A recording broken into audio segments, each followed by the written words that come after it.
Pendengar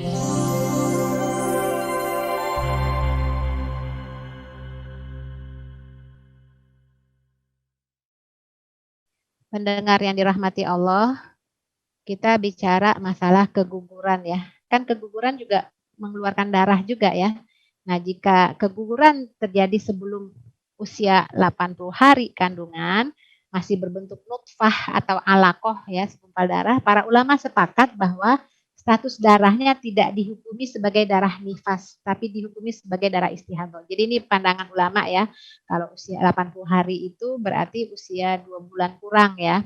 Itu berarti darah yang keluar adalah darah istihadhah, tetap wajib sholat. Sedangkan pendapat Hanab ini nanti pendapat mazhab Syafi'i beda lagi ya. Kalau Hambali dan Hanafi itu keguguran terjadi setelah 80 hari. Jadi sudah masuk fase mudghah. Kan hadisnya kan jelas ya, selama 40 hari, 40 hari kemudian, 40 hari kemudian ya. Jadi itu fase-fase itu kalau udah lebih dari 80 hari itu udah berupa mudghah, maka darah yang keluar itu adalah darah nifas ya, kecuali kalau belum berbentuk manusia. Jadi ketika keguguran belum berbentuk masih darah biasa aja ya. Kecuali kalau sudah berbentuk ya, udah ada bakal tangannya, bakal semuanya ya, sudah bentuk manusia lah, maka itu dianggap darah nifas. Sedangkan mazhab Syafi'i mengatakan nggak pakai syarat menentukan nifas. Jadi kalau bayi tersebut sempurna bentuknya dan tidak pula disyaratkan hidup. Bahkan jika lahir dalam keadaan mati atau berupa daging yang berbentuk manusia atau belum berbentuk manusia tapi kowabil, itu kita katakan di sini dokter kandungan ya, artinya orang yang membantu kelahiran, itu dianggap nifas kalau udah berupa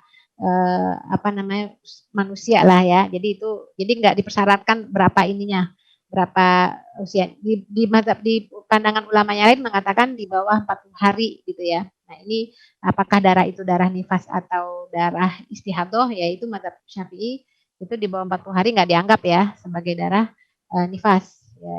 Kalau apalagi kalau keluar darahnya bongkahan ya, tapi udah keras, sudah berupa, udah ya memang bayi yang nggak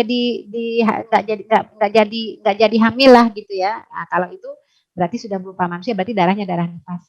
Nah, kalau menurut Malikiyah sebagaimana disebutkan Ardadiri ya dalam Syarh Mukhtasar Khalil, itu wanita yang keguguran dalam bentuk daging yang jika dituangkan di atasnya air panas itu tidak meleleh, jadi udah keras ya, maka itu dianggap nifas ya. Jadi ini pandangan-pandangan, perbedaan pandangan di kalangan para ulama ya.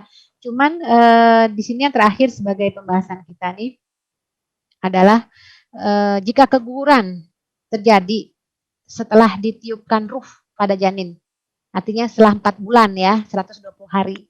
Nah, itu statusnya itu darah nifas menurut kesepakatan ulama. Ya, dan ulama juga berbeda pandangan kalau sudah ditiupkan ruh kan udah gerak-gerak gitu ya. Itu apakah harus disolatkan atau tidaknya, para ulama juga berbeda pandangan ya. Tapi paling tidak itu adalah darah nifas ya.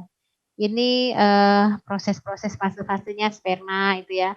Ini kita lihat alaqah, nutfah gitu ya. Jadi ini proses perkembangan dia ini, Masya Allah ya, Al-Quran itu ya 15 abad yang lalu dalam hadis itu disebutkan, sekarang udah terbukti dari sisi kedokteran ya, proses penciptaan manusia ya. Jadi 40 hari nutfah, kemudian alaqah, mudghah dan seterusnya.